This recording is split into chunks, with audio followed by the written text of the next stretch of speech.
இனி summer holidays கண்ணு கால் GT ஹாலிடேஸ்க்கு பண்ணு. GT holidays, south India's #1 travel brand. சார் சவுக்கு சங்கர் கைது செய்யப்பட்டார். அதுலேருந்து கொஞ்ச நேரத்துக்குள்ளேயே வந்துட்டு பார்த்தோம் அப்படின்னா வாகனம் வந்துட்டு ஆக்சிடென்ட் ஆகிடுச்சுங்கிறாங்க. கைது செய்யப்பட்டு தாராபுரத்துக்கு வரும்போது வண்டி ஆக்சிடென்ட் ஆகுது. நான் என்ன இப்போ அவர் அருண் ஒரு ஐபிஎஸ் அதிகாரி, வன்மமாக அவர் மேலே இவ்வளவு கோபத்தை கக்க வேண்டிய தேவையில்லை. பெண்களை பற்றி பேச வேண்டிய அவசியம் இல்லை. அதிகாரின்னு அதிகாரி பேச பண்ணி அதிகாரி பற்றி இப்போ பேசு. பெண் போலீஸை பற்றி பேசுவதற்கெல்லாம் தகுதி. அதில் குறிப்பிட்டு ஏன் இவ்வளோ இந்த ஐபிஎஸ் மேலே மட்டும் ஏன் இவ்வளோ? நான் நேரடியாக சொல்லணும்னா பலனுக்கான தேவையை அவர் செஞ்சு கொடுத்துக்க மாட்டார். அதாவது சவுக்கு அவர் கேட்டிருப்பாரு, அருண் அவர்கள் செஞ்சு கொடுத்துருக்காங்க. அதுதான் ஒரு பத்திரிகையாளர் கைது செஞ்சால் எத்தனை கண்டன அறிக்கை வந்திருக்கும். ஒன்றுமே வரலையே. உடம்பு பூரா நீங்கள் விஷத்தை வச்சுக்கிட்டு வன்மத்தை வச்சுக்கிட்டு பேசுவது பங்காளிச்சு. திமுக கண்டிப்பாக நினச்சா குண்டாஸ் போட்டிருக்க முடியும். அது போடலை. அவருடைய ஆலோசகர்கள் வேண்டாங்க விட்டுருங்க. முத்தளிப்பு பார்க்குறாரு, எவ்வளோ சரியில்லை. கட்சி ஆரம்பிக்க போகிறேன், உதயநிதி எடுத்து சேப்பாக்கத்தில் நிற்க போகிறேன், 26 எனக்கும் விஜய்க்கு தான் போட்டு. சவுக்கு சங்கர் கைது செய்யப்படுகிற நிலைமை முத்தளிப்புக்கு தெரியுது. முத்தளிப்பு கருத்து வேறுபாடு காரணமாக வெளியேறுகிறார், பயந்து வெளியேறாரு. அப்படிதான். ஆமாம் ஆமாம். சவுக்கு இணையதளம் என்பது ஆளுங்கட்சியை விமர்சித்து எதிர்கட்சியை ஆதரிப்பதற்காக உருவாக்கப்பட்டது. அப்போது உனக்கு ஒரு அஜெண்டா இருக்குது. யார் காசு கொடுத்தாலும் நீ விமர்சனம் பண்ணுவேன். இப்போ நீ சிறைக்கு போன பிறகு யாருமே ப்ரெஸ் கிளப்பே குரல் கொடுக்கலையே.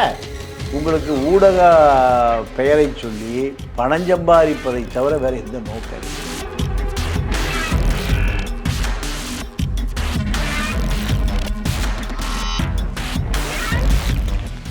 ஆகாயம் நேயர்களுக்கு வணக்கம். நான் உங்கள் அஷ்ரஃப். இன்று நம்மோடு இருப்பது மூத்த பத்திரிகையாளர் ஐயா பாண்டியன் அவர்கள். சார் வணக்கம். சார் வணக்கம். சார் சவுக்கு சங்கர் கைது செய்யப்பட்டார். அதுலேருந்து கொஞ்ச நேரத்துக்குள்ளேயே வந்துட்டு பார்த்தோம் அப்படின்னா வாகனம் வந்துட்டு ஆக்சிடென்ட் ஆகிடுச்சுங்கிறாங்க. ஆல்மோஸ்ட் ஒரு சினிமா காட்சி மாதிரி, சினிமாவில் நடந்த சம்பவங்கள் மாதிரியே இருக்குது சார். இதனுடைய பின்னணி என்ன? இல்லை, சவுக்கு சங்கர் கைது செய்யப்படுவார் என்கின்ற செய்தி ஒரு 15 நாளாகவே ஓடிட்டு. அவரோடு இருந்த இன்னொரு சக பத்திரிகையாளர் அவர் விட்டு வெளியேறிட்டார். அப்போது சவுக்கு சங்கர் கைது செய்யப்படுகிற நிலைமை முத்தளிப்புக்கு தெரியுது. முத்தளிப்பு கருத்து வேறுபாடு காரணமாக வெளியேறுகிறார், பயந்து வெளியேறாரு. அப்படிதான். ஆமாம் ஆமாம். நீங்கள் நான் அது சக பத்திரிகையாளனா நான் அப்படி சொல்ல முடியாது. நீங்கள் அப்படி சொல்கிறீங்க. எனக்கு நண்பன் யார்? முத்தளிப்பு. அதனால் எனக்கு பிடிக்கல, நான் வெளியேறேன். நிலைமை சிக்கலாக போகுது. நிலைமை சிக்கல், சீரியஸு, சின்ன பின்னம். எனக்கு அப்போ போகிறாரு. இவர் தலைமறைவாகிறார். எங்கே? தேனியில் போய் ஒழிகிறார். தேனியில் புகார், கோவை சைபர் கிரைம் அவங்க ஒரு டீமை போட்டு தேடுறாங்க. தேடி செல்ஃபோன் டவரெல்லாம் கண்காணித்தா இவருக்கு ஜெயா டிவி நிருபர் தான் ரூம் போட்டு கொடுத்துருக்காரு தேனியில். இசைக்கு சுப்பையா அவர் உடைய கெஸ்ட் ஹவுஸில் இருக்கார். ஓபிஎஸ் தொடர்பு இப்படி ஏதாவது சொல்கிறாங்க. கைது செய்யப்பட்டு தாராபுரத்துக்கு வரும்போது வண்டி ஆக்சிடெண்ட் ஆகுது. அது இயற்கையாகவே ஆக்சிடெண்ட் ஆகுது. இப்போ அவர் ஒரு வேளை ஏதாவது போலீஸ் திட்டமிட்டு தன்னுடைய உயிருக்கு ஏதாவது அச்சுறுத்தல் இருக்குமா அப்படிங்கிற மாதிரி அவரை சார்ந்தவர்கள் யோசிக்கிறாங்க, பேசுகிறாங்க. ஆனால் இதுக்கு நடுவில் என்ன நடந்ததுன்னா, நீங்கள் அவருடைய சமூகத்தை சார்ந்த அருண், அவர் இப்போ அட்மின், ஏடிஜிபி அட்மினில் இவர் வன்மமாக ஒருதலை பட்சமாக அவருடைய குடும்ப விஷயங்கள், சொந்த விஷயங்கள் எல்லாத்தையுமே இவர் விமர்சனம் பண்ணுறார். நான் என்ன இப்போ அவர் ஒரு ஐபிஎஸ் அதிகாரி. இந்த ஐபிஎஸ் அதிகாரி நீங்கள் தாழ்த்தப்பட்ட ஒரு தேவேந்திர உள்ள சமூகத்திலிருந்து இந்த உயரம் வருவதற்கு அவர் பெரிய பாடுபட்டிருப்பார். சரியான உழைப்பு, அரசியல் பந்தாட்டம். நீங்கள் இவரை பற்றி சொல்லணும்னா ஒரே சமூகம். அவர் இவ்வளோ பெரிய உயரத்துக்கு வந்திருக்காரு. கொஞ்சம் கூட அவர் மீது நீ காவல்துறை அதிகாரி தான், நான் இல்லைன்னு சொல்ல. காவல்துறை பொய் வழக்கும் பிரிக்க முடியாது. ஆனால் வன்மமாக அவர் மேலே இவ்வளவு கோபத்தை கக்க வேண்டிய தேவையில்லை. பெண்களை பற்றி பேச வேண்டிய அவசியம் இல்லை. அதிகாரின்னு அதிகாரி பேச பண்ணி அதிகாரி பற்றி இப்போ பேசு. அவங்க வீட்டு குடும்ப பெண்களை இப்போ அங்கே பார்த்தீங்கன்னா பெண்கள்லாம் எதிர்ப்பு தெரிவிச்சிருக்காங்க. பார்த்தீங்களா? பெண் போலீஸை பற்றி பேசுவதற்கெல்லாம் தகுதி இல்லை. பாவம் அவங்க இந்த வெயிலில் நிற்கிறத பார்த்தா, நம்ம வீட்டு பெண்கள் தானே, நம்ம அக்கா தங்கச்சி போலீஸ் வேலைக்கு போனால் அது என்ன, அது பெரிய அரசுங்கிற பயங்கரவாதத்தினுடைய ஆளுகள் அது இல்லை. அப்போ அதுக்கெல்லாம் பாவம். நீங்கள் இப்போ போலீஸ் டியூட்டியில் நிற்கிது, டிராஃபிக்கில் நிற்கிது, வேகாத நம்மளால் வண்டியே ஓட்ட முடியல. அப்போ அவர்களை நீங்கள் குறைவாக பேசுவதெல்லாம் ஏற்றுக்கொள்ள முடியாது. இப்போ இவ்வளோ விமர்சனம் அவர் போய் முதலமைச்சர் சொல்கிறாரு, என்னை ரொம்ப அசிங்கப்படுத்துகிறா, கேவலப்படுத்துகிறா, நான் ஒரு எஸ்ஐயோ இன்ஸ்பெக்டரோ ஏசியாக இருந்தால் நடக்கிறத வேறு, இவ்வளோ பெரிய பொறுப்பில் இருக்கேன், நான் வந்து உங்களை கேட்காம செய்யக்கூடாது, சரி நடவடிக்கை எடுத்துக்க. இதன் பிறகு நீங்கள் கோயம்புத்தூர் சைபர் கிரைம் பிரான்ச் புகார் கொடுக்கப்பட்டு தேனியில் போய் பிடிச்சி இப்போது சிறையில் அடைச்சிருக்காங்க. இந்த ஷவுக் இணையதளம் இது ஒரு முறையில் இரு முறையில், இப்போ இது எனக்கு தெரிஞ்சு பல முறை. சங்கர சுப்பு மகன் கேஸ், சங்கர சுப்பு மகனை அவரே தடயங்களை மறைக்கிறாருன்னு அவர் மேலேயே குற்றச்சாட்டு. அவர் போய் நீதியரசர் பிடி செல்வத்திட்டு போய் அழுகிறாரு. அவர் ஒன்றா சவுக்கு இணையதளத்தை முடக்கிறாரு. இதெல்லாம் பழைய கதை. இப்படி தொடர்ச்சியாக இதே தான் வருது. ஆனால் சவுக்கு சங்கர் அப்படிங்கிறவர் வந்துட்டு ஒரு நிலையான மனநிலையில் தான் இருக்காரா சார்? ஏன்னா ஒரு கட்டத்தில் டிஎம்கேக்கு பேசினார், அப்புறம் ஏடிஎம்கே அவர் சீமான் கூட இருந்தார். இப்படி எல்லா விதமான நிலைகள்லையும் ஒரு மனிதனால் இருக்கவே முடியாது. ஏதாவது ஒரு இடத்துல ஒரு ஸ்டாண்ட் எடுத்து நிற்கணும் இல்லையா? இவ்வளோ குழப்பங்கள் இருக்குது அப்படின்னும் போது அது என்ன மாதிரியான ஒரு மனநிலையை நம்ம எடுத்துக்கிறது? இல்லை, அதாவது அவரை பொறுத்த வரைக்கும் அவரை வந்து உயிரை காப்பாற்றியவர் வழக்கறிஞர் விஜயகுமார். அவரே நீங்கள் அரசு ஊழியராக இருக்கார். அரசு ஊழியராக இருக்கும்போது அரசு சில விஷயங்களை மீடியாவுக்கு லீக் பண்ணுறார். அது எந்த விதமான சுயநல நோக்கம் இல்லை, அது பொதுநல நோக்கம்தான். அரசுக்குள் நடக்கிற தவறுகளை மீடியா கொடுக்குறாரு. மீடியாக்காரன் வந்து அதை வெளியிடுவான். அதெல்லாம் இயற்கையாக நடக்கிறது தான். இதற்காக அவர் பழி வாங்கப்படுகிறார். ஒரு நல்ல செயல் தான் அது. அந்த செயலுக்காக பழி வாங்கப்பட்ட பிறகு அவர் ஜெயிலுக்கு போகிறாரு. அவர் நிர்வாணப்படுத்துகிறான், அடிக்கிறான், உதைக்கிறான், பிரச்சனை. பெயிலில் வெளியே வர்றாரு. வந்து மீண்டும் அவரை நார்கோட்டிக் அனாசியா, அதாவது மயக்க நிலை கொண்டு போய் உண்மையை கொண்டு வர போலீஸ் அவ்வளோ கோபம். இதை காப்பாற்றியவர் வழக்கறிஞர் விஜயகுமார். அவர் அலுவலகத்தில் இருந்தார், நானே பார்த்துருக்கேன். அவர் அலுவலகத்துக்கு அவருக்கும் உண்மையாக விசுவாசமாக இல்லை. அப்போ ராஜீவ்காந்தி வழக்கறிஞர் புகழேந்தி அவர் கூட நெருக்கமாக இருக்க, அவர் தான் எல்லாம் உதவி செய்கிறார். அங்கேயும் இல்லை. ராதாகிருஷ்ணன் அவர் டீம் இல்லை. அப்போது எல்லா பக்கமே முரண்பாடு. இப்போ நம்ம 2 பேர் இருக்கோன்னா 2 பேர் முரண்பாடுனா ஒன்று நீங்கள் தப்பாக இருக்கலாம், நான் தப்பாக இருக்கணும். யாரோ ஒருவர் தப்பாக இருக்கணும். அது நானாக இருக்கலாம், நீங்களாக இருக்கலாம். 2 பேர் நல்லவனாக இருக்க முடியாது, 2 பேர் கெட்டவனாக இருக்க முடியாது இல்லையா? அப்போ அதே தான் சவுக்கு விஜயகுமார் வெளியே வர்றாருன்னா விஜயகுமார் தப்பாக இருக்கலாம், சவுக்கு தப்பாக இருக்கணும். புகழேந்திட்டு இப்போ பிரச்சனைனா புகழேந்தி தப்பாக இருக்கலாம், சவுக்கு ராதாகிருஷ்ணன் சங்கர் இப்படி பல பிரச்சனை. அப்போது இவருடைய இணையதளம் முடக்கப்படுகிறது. உயர்நீதிமன்றத்தினுடைய நீதியரசர்பால் முடக்கப்படுகிறது. இப்போ சமீபத்தில் பிஎம் பிரகாஷ், இப்போ இவர் ஆனந்த வெங்கடேஷ் அவர் இணையதளத்தை முடக்கிறார். இப்படி ஜெயிலில் போடுறாரு, கடலூர் ஜெயிலில். அப்போ அவர் மறுபடியும் வெளியே வர்றாரு. அப்போது மாதேஷ் அவர் தான், மாதேஷ் பெலிக்ஸ் 2 பேரும் தான் இவரை இவ்வளோ உயரத்துக்கு இட்டி சென்றவர்கள் இல்லையா? ஃபிலிக்ஸோட பேசின அந்த ஒரு வீடியோ தான் இவ்வளோ பெரிய ஒரு சிக்கல். 2 பேரும் தான், மாதேஷ் பெலிக்ஸ் 2 பேரும் தான் பெரிய ஜாம்பவான்கள். அப்போது ஒரு காலகட்டத்தில் மாதேஷ் கூடயும் சண்டை. மாதேஷ் சவுக்கு தான் இப்போ காம்பினேஷன் இருந்து. அப்போ நான் சொல்லுவேன் 2 வருஷங்களுக்கு முன்பு மாதேஷோடைய சண்டை. அப்போ மாதேஷ் தவறா சவுக்கு தவறா? இப்போ என்னென்னா மாதேஷ் சவுக்கு 2 பேரும் அதே மாதிரி பெலிக்ஸ் காம்பினேஷன் எல்லா விஷயத்தையும் போட்டு உடைக்கிறாங்க, பிரித்து மேயிறாங்க. இதில் மாதேஷ் கூட முரண்பாடு பேசுகிறதில்ல. என்ன ஈகோ? அவன் ஒரு பத்திரிக்கையாளர், நீ ஒரு பத்திரிக்கையாளர், 2 பேர் பேசிக்கிறதே இல்லை. அப்போ இந்த பேசாதவர்கள் பட்டியல் பார்த்தீங்கன்னா ஒரு 10 பேர் வருவாங்க. உங்களோட இந்த முத்தலிப்பு ஏன் போகிறாரு? ஏதோ முரண்பாடு தானே. முரண்பாடு இல்லாத ஒரு முத்தலிப்பை நீ வேலைக்கு சேர்த்துற, உங்களோட வேலை செய்கிறார். வேலை செஞ்சு வேலையிலிருந்து மதன் ரவிச்சந்திரன் போட்டு எல்லாத்தையும் வெளுக்கிறான். அப்போவும் உன்னை தாங்கி பிடிக்கிறார், உங்க கூட இருக்கார். மதன் ரவிச்சந்திரனுக்கு யாரோ பின்னாடி பணம் கொடுத்து செய்தி அடிக்கிறாங்க. அப்போ அவங்க கூட இருக்கார் முத்தலிப்பு.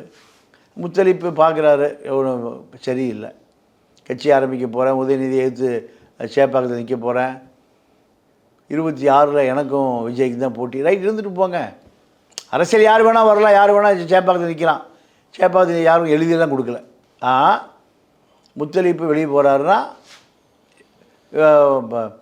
திமுகவை கடூரமாக நீ எதுக்குறீன்னா அதிமுக பக்கத்தில் எதுக்குற? அதிமுக விமர்சனம் பண்ணணும், திமுக விமர்சனம் பண்ணணும். அதிமுக தேர்தலில் பணம் கொடுக்கலையா? கொடுக்கலையா? பிஜேபி வந்து ஆட்டர் அசோக்கு எங்கே வந்திருக்காரு? ஏடிஎம்கே வந்திருக்காரு. எல்லா பக்கம் விமர்சனம் இருக்குது. அப்போ விமர்சனத்தை விமர்சனம் செய்கிற நேரத்தோடு மறந்துட்டு போயிடும். அதுதான் ஊடகவியலாளர், ஊடக அறம் என்பது அதுதான். நீ இதையே துவச்சி நீங்கள் போட்டிங்கன்னா அப்போ நீங்கள் என்ன ஒருதலை பட்சமாக நிற்கிறீங்க. அவர்கிட்ட நீங்கள் பலன் பெற்றுக்கொண்டு என்ன எதுக்குறீங்க, அப்படி தான் எடுத்துக்க வேண்டியதாக இருக்குது. இப்போ நிலைமை அதுதான். திமுக என்ன நினைக்குது? இவர் ஏடிஎம்கே பாதுகாப்புலேருந்து நம்மளை எதுக்குறாரு. ஏடிஎம்கேயும் பேசி, டிஎம்கேயும் பேசி, பிஜேபியும் பேசி, அது முரண்பாடாக இருக்காது. நீ ஒருதலை பட்சமாக திமுகவை மட்டும் திட்டுவதையே கொள்கையாக வச்சுருந்தீங்கன்னா இது எப்படி எடுத்துக்க முடியும்? திமுக ஊழல் தான், அதிமுக ஊழல் தானே, அது முன்னாள் ஊழல், இது இந்நாள் ஊழல், அவ்வளோதானே. அந்த பக்கம் நின்று இதை ஊழல்னால் எப்படி? அப்போது உனக்கு ஒரு அஜெண்டா இருக்குது. யார் காசு கொடுத்தாலும் நீ விமர்சனம் பண்ணுவேன். இப்போ நீ சிறைக்கு போன பிறகு யாருமே ப்ரெஸ் கிளப்பே குரல் கொடுக்கலையே. ஏன் ப்ரெஸ் கிளப் குரல் கொடுக்கல? ப்ரெஸ் கிளப்பு குரல் கொடுத்தா ப்ரெஸ் கிளப்பில் ஒரு குற்றவாளி கும்பல் பூரா உட்காந்துருக்கு உள்ள. கோபால் அண்ணனையும் ஹிந்து ராமையும் பிடிச்சி அந்த விமலேஸ்வரனுடைய பதிவு எல்லாம் ரத்து பண்ணிட்டீங்க. இதுதானே, வேறு ஒன்றும் இல்லை. தேர்தல் நடந்து 20 வருஷம் ஆச்சு ப்ரெஸ் கிளப்பில். இந்த ப்ரெஸ் கிளப்பு சவுக்கு சங்கருடைய பாதுகாப்பு வளையம். அவர்கள் முன்னாள் குற்றவாளி, இவர் இந்நாள் குற்றவாளி, அவ்வளோதான், வேறு ஒன்றும் இல்லை. 2 பேரும் திமுகவை எதுக்குறீங்க. தன்னை காப்பாற்றி கொள்வதற்கு திமுக ஆட்களான ஹிந்து ராம, கோபால், நக்கீர் கோபால் தேவைப்படுகிறார் ப்ரெஸ் கிளப்புக்கு. வேலை முடிஞ்சது, அவர் வேலைக்கு போயிட்டார், இவர் வேலைக்கு போயிட்டார். இப்போ சவுக்குக்கு ஆதரவாக அறிக்கை விட்டால் பாதி தமிழன் என்ன ஆவார்? மீதி தமிழன் ஆயிடுவார். அப்போ உங்களுக்கு ஊடக பெயரை சொல்லி பணஞ்சம்பாதிப்பதை தவிர வேறு எந்த நோக்கம் இல்லை. ஆளுங்கட்சி எதுக்கணுமா, சரி பணம் கொடு. எதிர்கட்சி எதுக்கணுமா, ஒரு பணம் கொடு. இதுதானே மேட்ரு. இது எத்தனை நாளைக்கு ஓடும்? ஓடாது. இப்போ என்னாச்சு? ஒரு எதிர்ப்பும் இல்லை. ஒரு பத்திரிகையாளர் கைது செஞ்சால் எத்தனை கண்டன அறிக்கை வந்திருக்கும்? ஒன்றுமே வரலையே. ஏன் வரல? அதிமுகவுக்கு ஆதரவாக திமுகவை உரிமையில் ஒரு முதலமைச்சர் வயசு கூடுன ஆள், வயசு நமக்கு அவருக்கும் வயசு அதிகம் வச்சுக்க. அப்போ பேசுகிற பொழுது முதலமைச்சர், ஓட்டு போட்டவன் போடாதவன், ஆதரிக்கிறவன் எல்லாத்தையும் சேர்த்து அவர் முதலமைச்சர். உரிமையில் பேசுவது ஊழல் வந்து இப்போ தாராளமயமாக்கப்பட்டது. இந்தியா முழுக்க ஊழல் தான். அதை மக்களுடைய விழிப்புணர்வு ஏற்படுத்துவதான் ஒரு ஊடக அரண். உடம்பு பூரா நீங்கள் விஷத்தை வச்சுக்கிட்டு, வன்மத்தை வச்சுக்கிட்டு பேசுவது பங்காளி சண்டை. ஆனால் அவர் போய் முதலமைச்சரையும் அவருடைய மகனையும் சந்திச்சாருன்னு சொல்கிறாரு இல்லையா? இல்லை, அதில் அப்படி தான் சொன்னாங்க. ஆனால் அந்த செய்தி தவறான செய்தி. முதலமைச்சர் சந்தித்ததாகவும், ஏகே விஸ்வநாதன் இப்போ இருக்கிற ஹவுசிங் டிஜிபி அவரை ஓடி போய் சந்தித்ததாகவும், நீ என்ன வேணால் பேசுப்பா, என் மகனை தான் பேசாதுன்னு அவர் சொன்னதாக ஒரு தகவல் இருக்குது. அது பொய். நான் கிராஸ் செக் பண்ணிட்டேன். அது இல்லை, அப்படிலாம் இல்லை, அவர் சந்திக்கவே இல்லை. அப்போது இந்த சவுக்கு இணையதளம் என்பது ஆளுங்கட்சியை விமர்சித்து எதிர்கட்சியை ஆதரிப்பதற்காக உருவாக்கப்பட்டதான ஒரு சந்தேகம் வந்துச்சு. ஆனால் ஆளுங்கட்சியை விமர்சிப்பதனால தான் இந்த கைதுங்கிற மாதிரி ஒரு சிலர் பேசுகிறாங்களே, அது உண்மையாது? இல்லை, பெண்களை பேசுனா இப்போ நீங்கள் அந்த இதை கேட்டீங்கல்ல, கேட்டேன். பெண்களை மிக இழிவாக பேசியதனுடைய விளைவு தான் இந்த புகார். பெண் போலீஸுகளை அப்போ புகார் கொடுக்கத்தானே செய்வாங்க. போலீஸு கருணாநிதியை பிடிச்சி ஜெயிலில் போடுதா இல்லையா? ஜெயலலிதாவை பிடிச்சி பெருச்சாளி ரூமில் போட்டாங்களா இல்லையா? காவல்துறை கைது செய்யத்தாங்க பண்ணும். அதுதான் அதனுடைய அதிகாரம். இல்லை, நான் ஏன் இதை கேட்டேன் அப்படின்னா, முதல்ல போய் அருண் போய் வந்துட்டு முதலமைச்சர்கிட்ட கேட்டுட்டு தான் இந்த ஒரு செயலை செய்தார் அப்படின்றீங்க இல்லையா? அப்போ வந்துட்டு திமுகவுக்கும் இதில் ஏதாவது ஒரு பங்கு இருக்கா அப்படின்ற மாதிரி கேட்குறேன். இல்லை, திமுகவில் இதில் ஒரு பங்கு இல்லை. திமுக சவுக்கு சங்கருக்கு மேலே ஒரு பொய் கேஸு போகணுன்னு நினச்சா குண்டாசிலே போட்டு. எதில்? குண்டாஸ்லேயே. ஆமாம், போன வழக்கு இருக்கும்போது அது அந்த நீதியரசரை பேசுகிற வழக்கு ஜெயிலில் கிடந்தார். 2 வழக்கு நிலுவையில் இருந்தது. திமுக அரசு நினச்சிருந்தா அவரை குண்டாசிலையோ என்எஸ்எலையோ நேஷனல் செக்யூரிட்டி ஆக்ட்லேயோ அடைச்சிட முடியும். 6 மாதம் பெயில் கிடைக்காது. திமுக போடலையே. நான் கூட சொன்னேன், திமுக ஏங்க சவுக்கை பார்த்து பயப்படுறதெல்லாம் கூட நான் சொன்னேன். திமுக போடலை. இப்போ உண்மையாகவே முதலமைச்சர் பல விஷயங்களை கடந்து போயிடுறாருன்னு நினைக்கிறேன். எதுக்கு இதெல்லாம் பெருசாக? அதுதான் மேலும் மேலும் ஊடகவியலாளர் பத்திரிக்கையாரன் முடிச்சு போட மறுபடியும் கற்றுவான். ரைட், ஓகே, பேசிட்டு போகிறான், விடுங்க. எத்தனையோ அபாண்டமாக எல்லாம் சொல்கிறான். Right, okay. காந்தராஜ் சொன்னார், அவருக்கு அது ரொம்ப பெரிய நோய் இருக்குலாம் கூட சொன்னார். அதுக்காக கோவப்படவே இல்லையே. ரைட், ஓகே, அது அவருடைய கருத்து, எனக்கு அப்படிலாம் இல்லைன்ட்டு போயிடுறாங்க. அப்படி தான் இப்போது நமக்கு அதிகாரத்தில் இருப்பவர்களை நீங்கள் அதிகாரத்தில் நடக்கிற ஊழலை மட்டும் நீங்கள் விமர்சனம் பண்ணிங்கன்னா யாரும் கோவப்பட மாட்டான். அதில் ஒரு நியாயம் இருக்கும். அதை தாண்டி நீங்கள் பர்சனல் மோட்டிவாக யாருக்காகவோ நீங்கள் பேசுனீங்கன்னா அதை எல்லா கண்டனும் தெரிஞ்சு போயிடும். யாருக்காக பேசுகிறாரு, யார்கிட்ட பலன் பெற்றிருப்பார், பலன் பெற்றவருக்காக பலமாக குரல் கொடுக்குறாருன்னு தெரியாமல் எப்படி போயிடும்? தெரியும். அதுதான் உங்களுக்கு அதிகமாக கோபம் வர்றது. சரி, ஜெயலலிதா அதே கதை தான். ஜெயலலிதா ஏதாவது பேசுனீங்கன்னா உண்மையை பேசுனாலும் அந்த மாதிரி கோபம் வந்துடும். அப்போ இதுபோல் திமுகவுக்கு ஆதரவு அந்த மாதிரி பேசுனீங்கன்னா குண்டாஸ் தான். ஜெயலலிதா காலத்துலையும் நடந்தது, கருணாநிதி காலத்துலையும் நடந்தது, இப்போ ஸ்டாலின் காலத்துலையும் நடக்கும். ஏன்னா அரசை பொறுத்தவரை அதிகாரம் உள்ள ஒரு அமைப்பு அது. இந்த அமைப்பு யாரை வேண்டுமானாலும் கைது செய்யலாம். நீங்கள் அது குற்றம் இல்லைன்னு நிரூபிக்கிறதுக்கு நீதிமன்றத்துக்கு போய், ஹைகோர்ட்டுக்கு போய், சுப்ரீம் கோர்ட்டுக்கு போய் பல லட்சக்கணக்கான செலவாகி அப்புறம் என்ன ஆகும்? ஜெயிலில் கிடந்து தான் வரணும்.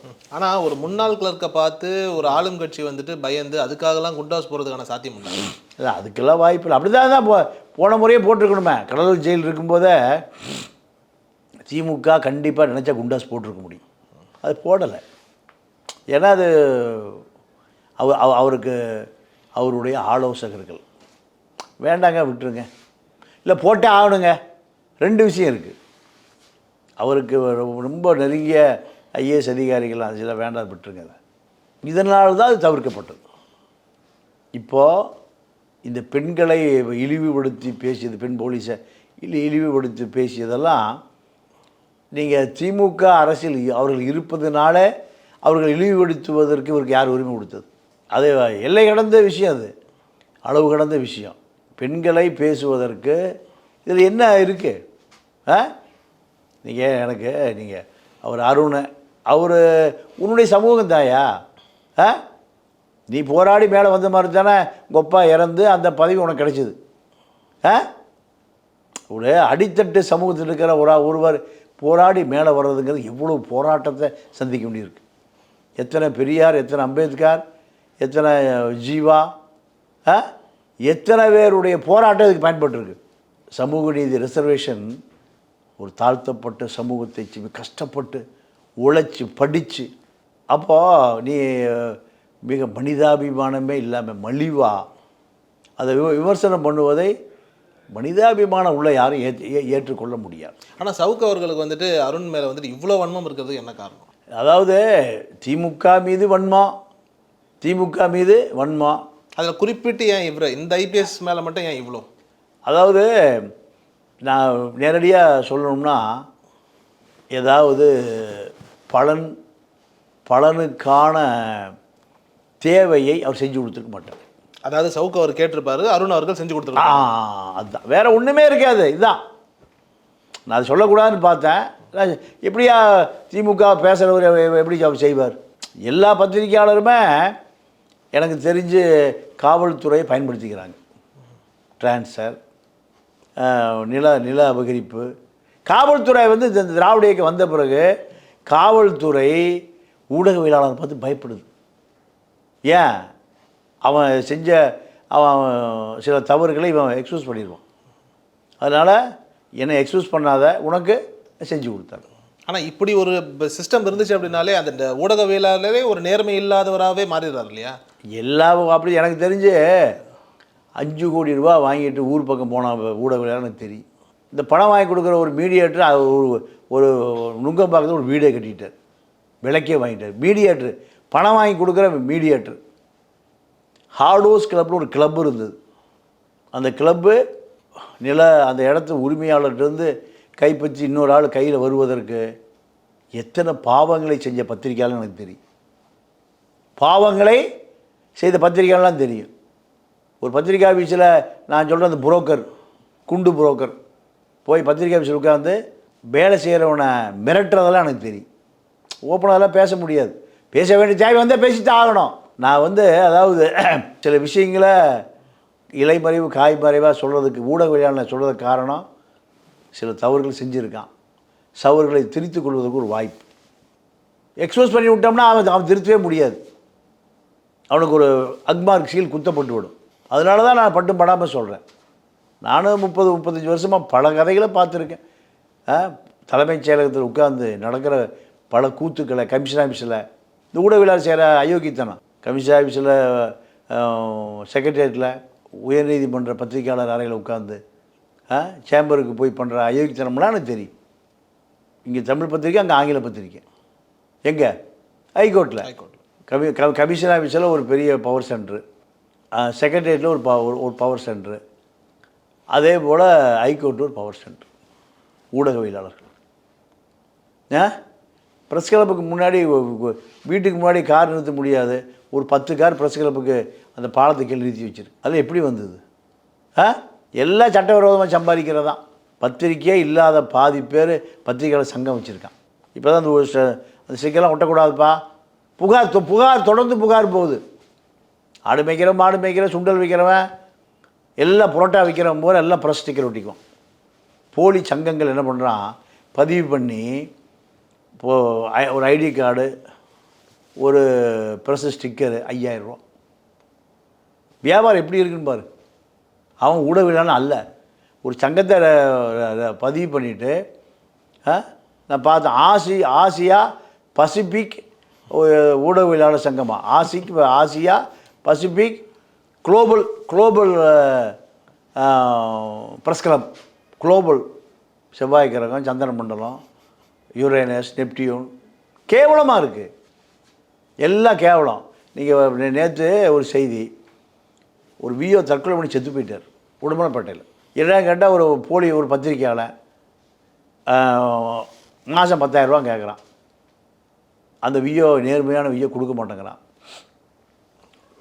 சும்மா ஒரு 100-200 பத்திரிக்கை பிரிண்ட் பண்ணி போஸ்ட் அடித்து ஒட்டுறது. அவன் சூசைட் பண்ணி செத்து போயிட்டான் உடன்பட்ட ஒரு விஓ. அது ஒரே காரணம் இந்த போலி பத்திரிக்கையாளர் தான். திருப்பூரில் இந்த நேசப்பிரபு கதையை பார்த்தீங்கல்ல, அவன் உண்மையாகவே அந்த ரவுடிகள்லாம் வெட்டணும்னு நினச்சான்னா நேசப்பிரபு உயிர் இருந்திருக்காது. அச்சுறுத்துவதற்காக வெட்டியிருக்கேன் 20 வெட்டு. என்ன எல்லாம் புரோக்கர் வேலை தான். தவறுதலாக சாராய கடையில், ஸ்பாவில், விபச்சார விடுதிகளில் போய் பணம் வாங்கிறது. அப்போது அதிகாரத்தை துஷ்பிரயோகம் பண்ணுவதற்காக காவல்துறை பயன்பட்டால் காவல்துறையை சமரசம், காவல்துறை பயன்படலைன்னா காவல்துறையை பேசுகிறது. ஸோ அப்படி ஒரு விஷயந்தான் இவங்க 2 பேருக்குள்ளே நடந்திருக்கு. வேறு என்ன நடந்திருக்கும்? இதுதான் விஷயம். இவர் என்ன ஒரு பிரதான எதிர்க்கட்சி தலைவர், அவர் செஞ்சு தர மாட்டேங்கிறார். அப்படி அல்ல, எல்லாமே சட்டத்தை வளைப்பதில் ஏற்பட்ட சண்டை தான். ரொம்ப நன்றி சார். நன்றி, வணக்கம். இனி சம்மர் ஹாலிடேஸ் கண்ணு கால் ஜிடி ஹாலிடேஸ்க்கு பண்ணு. GT holidays, south India's number 1 travel brand.